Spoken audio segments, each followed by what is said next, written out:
There's a phrase I use a lot, and I feel like I probably should explain it in a little more depth. Nursery rhyme conservatism. What does that mean? Nursery rhyme conservatism. Well, there are a lot of reasons for why I think nursery rhyme conservatism exists. And maybe to explain what it is, I should start with those reasons. First and foremost, we are a nation that was founded by Christians, by born-again Christians. That's what we were founded by. Go read all the writings of the founders. Go read how they thought about God and everything else. Go read the Declaration of Independence. It's God all throughout the thing. We were a country founded by Christians. And while obviously any one religion, one belief system doesn't have a monopoly on peace, and I realize Christians have done violent things throughout history like any other religions have, but in general, Christians are taught to be peaceful people, to live in peace. At least Americanized Christianity, that is very much what they believe. Hey, it's just love and turn the other cheek and love and love and love and love and love. And I have huge problems with that kind of teaching, not with Christianity, not with the Bible. I think it's being abused. But that has been a strain that has run through this country. And it's been a great thing for the most part. Let me be clear about that. We are a nation that focused on morality, on right and wrong. We want to do things the right way. Have we always? Of course not. No nation does. But we have wanted to do things the right way. So that's part of it. And that's a good part of nursery rhyme conservatism. And there's another part of the why nursery rhyme conservatism exists. And this part is, well, it's cowardice masked as virtue. That's really what it is. Cowardice masked as virtue. So let me ask you something. Think about this. Have you ever heard of, speaking of the Bible, have you ever heard of the Bible's reference, Psalm 23, to the valley of the shadow of death? Everyone has heard of that. Everybody, whether you go to church or not, everyone's heard, yea, though I walk through the valley of the shadow of death. Everyone's heard of it. Well, did you know that that is actually a valley? It's more like a canyon, a gully, to be honest. And actually, I've stood over the top of it and looked down into it. And one of the fascinating things about it, beyond the fact that King David was running for his life down that valley at one point in time, beyond that, if you look down in it at a certain place, you will see a monastery built into the side of the mountain. I'm going somewhere with this, you're just gonna have to be patient.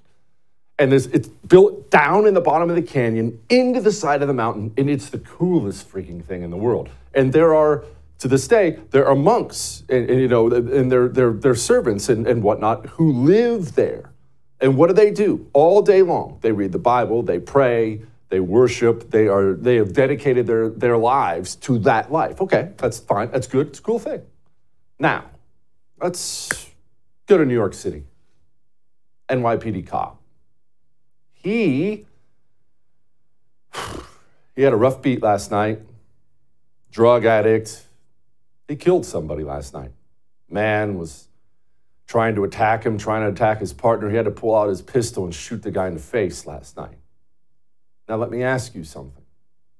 Is the monk who has separated himself from the world and just worships and prays all day long, is he a better person? Is he a holier person, a more moral person than the cop?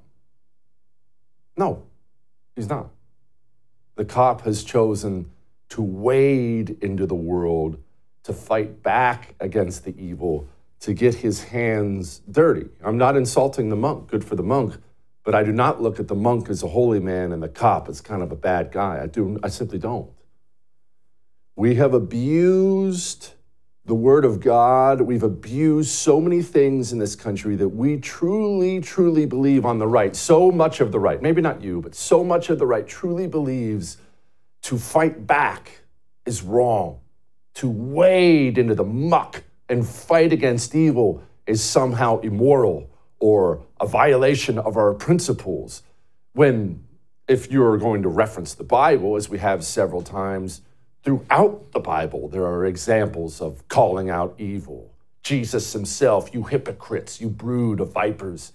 King David collecting 200 foreskins and was named a man after God's own heart.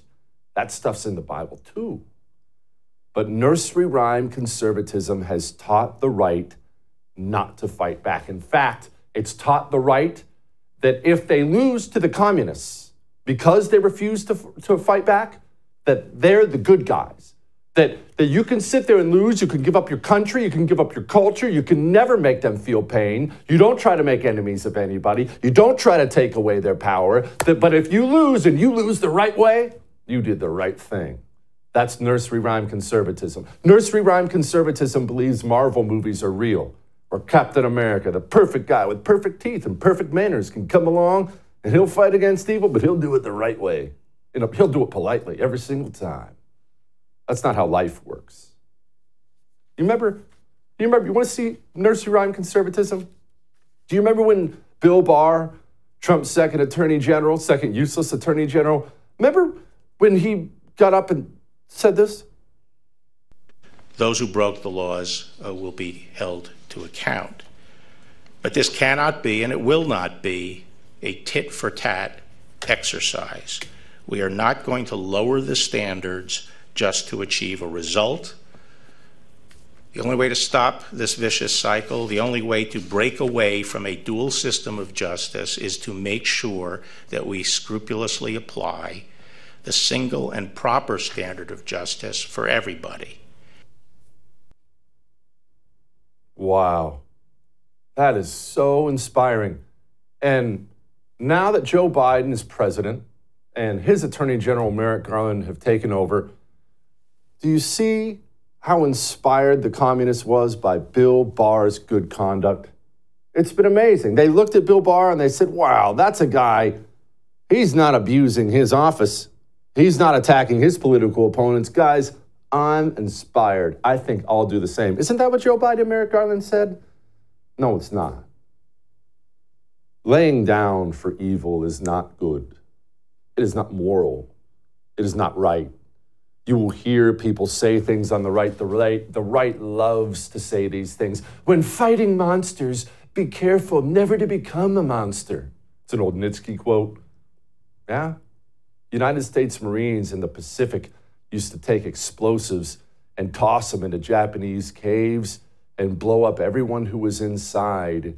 And sometimes there were women and children being used as human shields in those caves. And they did it because they knew they had to win and they couldn't go in there or they would all die. Were they wrong? Or were they fighting against evil? And when you fight against evil, you oftentimes have to get your hands dirty. I'm not calling for anyone to be evil. I'm not calling for anyone to be immoral. But this nursery rhyme conservatism, we're better than that. My principles is exactly what has gotten us here. And you know how you know that? Whenever you see anyone on the right talk like that, the communists love it. They sit back, they see Bill Barr give a speech about no tit for tat, and they laugh. Ah, these chumps. There's nothing moral, there's nothing biblical, there's nothing right about allowing your country and your culture to turn into filth like we have allowed ourselves to happen here. I don't want to hear about your principles. I want you to fight back against the demons. Reject nursery rhyme conservatism wherever you find it. Whenever anybody tries to throw roadblocks, stumbling blocks in front of you, when you're ready to fight back against evil, you politely tell them to get their soft butts back to the sidelines where they belong, because it is time for us to take back power and think like conquerors. You have communists in your area, no matter where you're listening to me. Maybe they're on the school board. They probably are. Maybe they're in the library. Maybe they're on the parks department. I don't know where they are. You can live peacefully with them if you want. I suggest you go take their power away from them.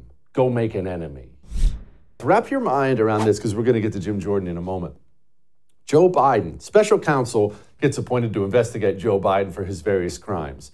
Special counsel sits down with Joe Biden, records the meetings, and walks away from it saying, I mean, yeah, he's a freaking criminal, but he's so old. He's just so old.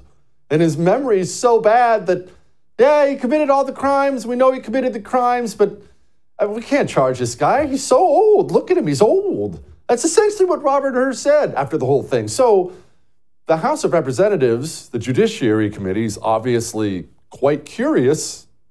What's on those recordings? You know, we have transcripts, which they lie about all the time, but what's actually on the recordings? What did Joe Biden sound like? How old do you have to sound to avoid getting charged with felonies? And so Jim Jordan has been trying to get him. Merrick Garland, the Attorney General of the United States of America, just said, no, you can't have him. That's the kind of gangster country we live in now. They're seeming to be less and less and less in touch with normal people. And I'm not here to pretend like they ever were majorly in touch with normal people. But the more I pay attention to GOP politics at the national level, I'm mortified at what they don't talk about versus what they do talk about. For instance, I want you to look up something. Here's a little homework assignment for you. I'm not going to do it for you because this is going to be different for everybody. But here's a little homework assignment you can do, maybe on your phone while you're watching I'm Right now. You have a congressman. If you have a GOP congressman where you're at right now, I want you to go browse their social media account, and I want you to see how often they have talked about anti-Semitism on college campuses. Go check on that. Check and see how much they've talked about that. Now, obviously, I shouldn't say nobody. You shouldn't be pro-anti-Semitism anywhere, college campus or anywhere. But go check on your congressman and see if they've talked about anti-Semitism on Ivy League campuses. They will have said something about it, I guarantee it. Okay, fine, no problem. Speaking out against anti-Semitism, probably a good thing at all times, right? Now, that same congressman, go browse their social media account and tell me if you've seen them address credit card debt. Go ahead. Give it a little look. Let me clue you into something. Two things. One is a fact. The other one is probably a fact. The fact is this: Americans are buried in credit card debt right now. Credit card balances since Biden's election are through the roof. Look at that chart right there. Look at that chart. That's American citizens burying themselves in personal debt, high interest debt, to the point many will never get out, but the people who are buried that deeply in it, that kind of credit card debt will negatively affect the entire rest of your life. I've seen this a million times in my own life with people I know. It happens, and look, I'm not passing any judgment on anybody. You get yourself buried in debt like that, the rest of your life, your options are limited. Your homes, your vacations, just everything in your life is limited. You want to go out to eat, maybe some Red Lobster to celebrate Mother's Day? Sorry, honey, Visa bill's maxed out. Sorry, you got to make that next payment. American citizens have a record number of credit card debt. Go look at your GOP congressman's social media account and see if he's even mentioned it. And let's talk about the why, really, because that's the most important thing. It's not just that you have a maxed out American Express card. Why do you have a maxed out American Express card? Well, here's why. And go check if your GOP congressman addresses this regularly. The American people are in the very beginning of having their way of life disintegrate on them. You are in the very beginning of this. I'm in the beginning of this. People ask me all the time about debt and inflation, and they'll ask in this way, and I understand what they're saying. They're saying, hey, Jesse, what does that mean? We're gonna have a crisis. What's it gonna look like when the debt crisis gets here? Jesse, what's it gonna be like? When's it gonna be? I get that all the time. What's it gonna be like? When's it gonna be? Well, congratulations, you're in it. This is what it looks like. A debt crisis, whenever you talk about a financial crisis for a nation, what Americans will typically think about, myself included, we think about things like the stock market crash. You know, that's what kicked off the Great Depression, where everyone woke up one day and you picked up the New York Times and, oh my gosh, we lost everything, and then the country was wiped out. We think of a debt crisis as if it's an event, but it is not an event. like most things, it's a process. And you're in the beginning of it right now. Grocery prices are up 40%. That's the bad news. Here's the worst news. And I'm not trying to bring you down. We're just talking about where we are. They're not going back down. This is, I hate this term that I'm about to use because it got to be a term they used during COVID. So I hate this term, but I'm going to just say it anyway because it's so appropriate. The grocery prices you see now are the new normal. I feel dirty even saying that word, but they are. These energy prices, they're the new normal. This housing market is the new normal. Now, housing markets come and go. I mean, we may have some relief there, but when it comes to inflation and debt, this is what it looks like when a nation spends far more than it takes in for long enough. You print enough money, you keep spending more than we have, well, there's a consequence to that. The reason you're standing in the grocery store with a maxed out credit card, putting the burger back because you can't afford it this week, is because of government spending and printing of money. That's a fact. And, speaking of the housing market, what's it look like? Jesse, when's it going to happen? Well, right now, most Americans, normal Americans, can no longer afford a home. The housing market has been so wrecked. We have young people who will live out their lives now differently than their parents did, and not good differently. There's a very good chance, in fact, I shouldn't say there's a good chance, I know for a fact this is happening. Right now, across America, young people are staying with their parents. And not staying with their parents as in a keep the family unit together thing. We're talking have found a job, maybe a career, maybe even a husband or a wife, and still living in dad's basement because houses are now unaffordable for young families in the country. Jesse, when's it gonna get here? What's it look like? You're in it. This is what it looks like.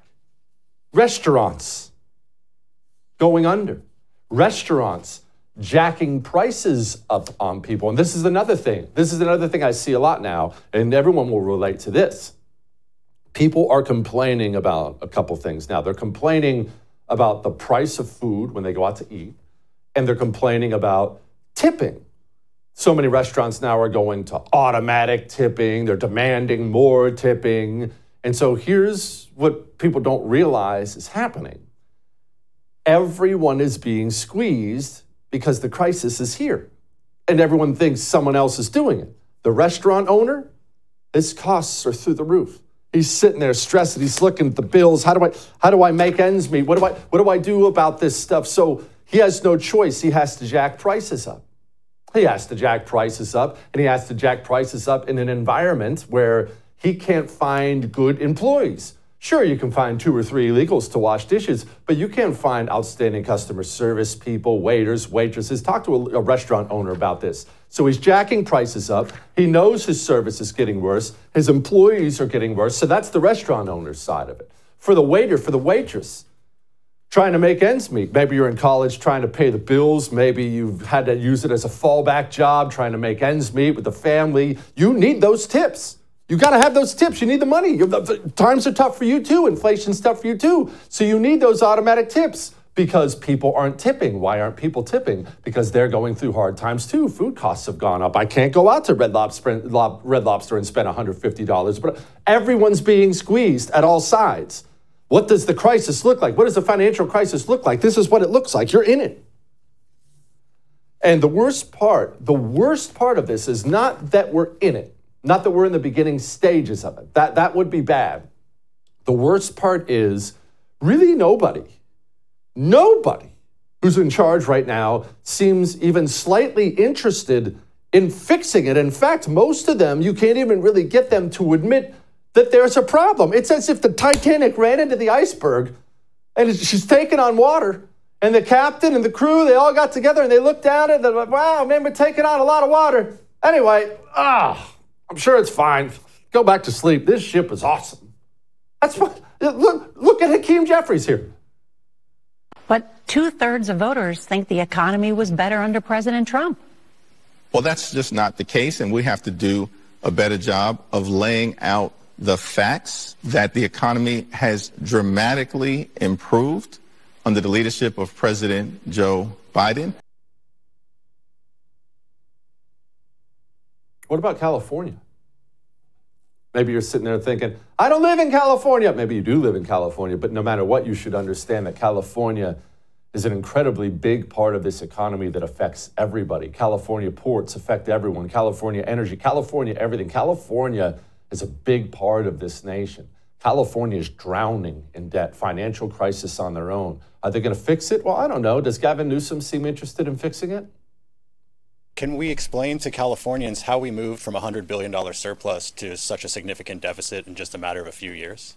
Well, it's, we can explain it. $349 billion of unprecedented capital gains. What we didn't anticipate is these rain bombs in December, January, February, and March.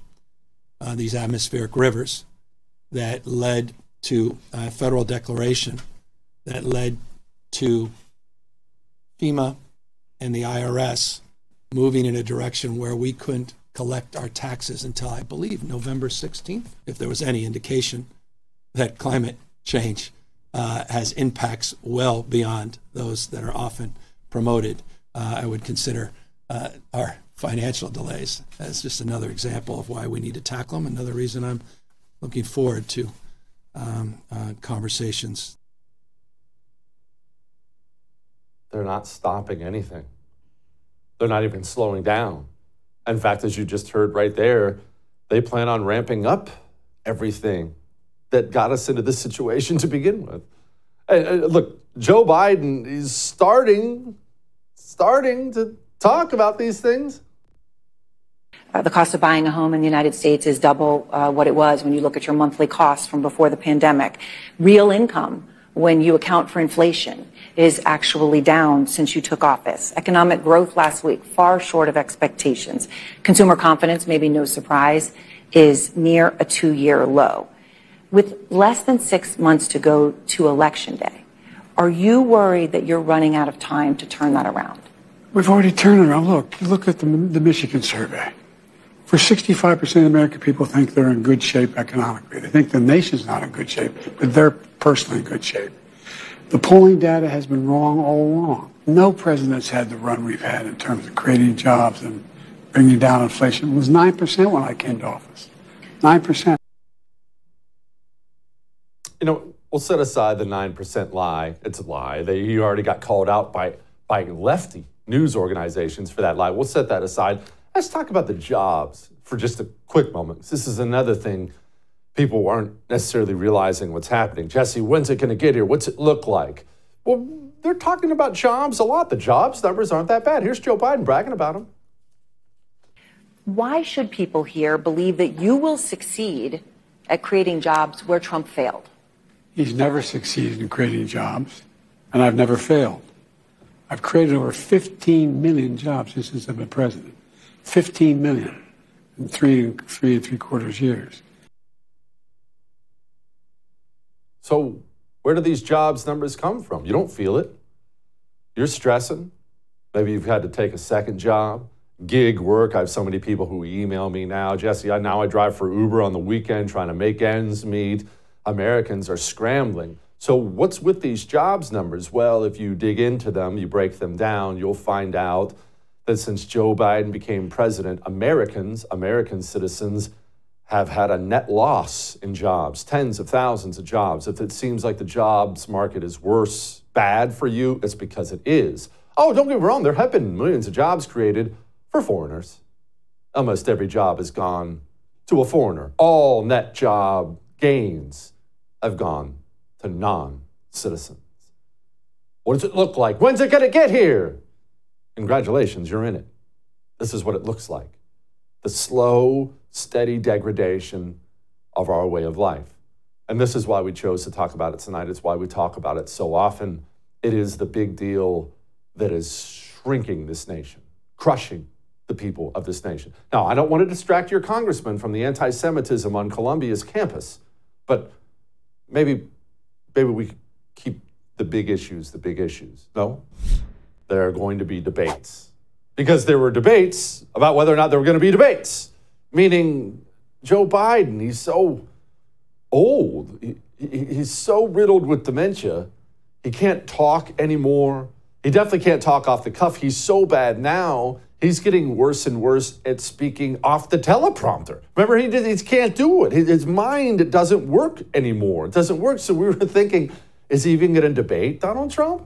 Donald Trump, despite his age, is still pretty freaking sharp, energetic, out there giving 2-hour rallies and speeches. And Joe Biden's he's not physically, mentally capable of that. So we were all thinking, gosh, Joe Biden is at such a disadvantage. Surely they're not even going to let this poor old sap debate, right? Surely they're not going to let this guy debate. But they did. And now it was announced today that Biden and Trump are going to debate on CNN. Now, I need to clarify this. I need to clarify something before I go forward here. A lot of this stuff has not been confirmed yet. Now, we know right now there are going to be, as of right now, 2 debates, one on CNN, one on ABC.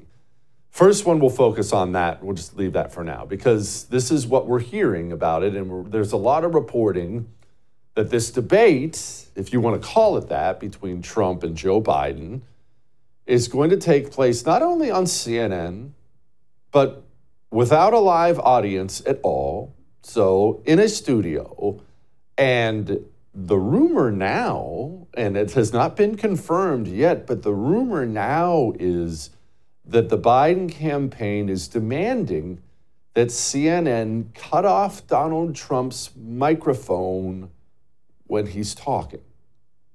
Okay, so I want you to picture this. I want you to picture this. Picture you. Let's say you're a fighter. You're an MMA fighter. You fight for the UFC. You're a world champion MMA fighter. And what is your specialty? What do you do really, really well? You know, there are different styles that make fights. What is it that you do so well? You're a striker. You're a kickboxer. We'll call that. You do Muay Thai. You're a striker.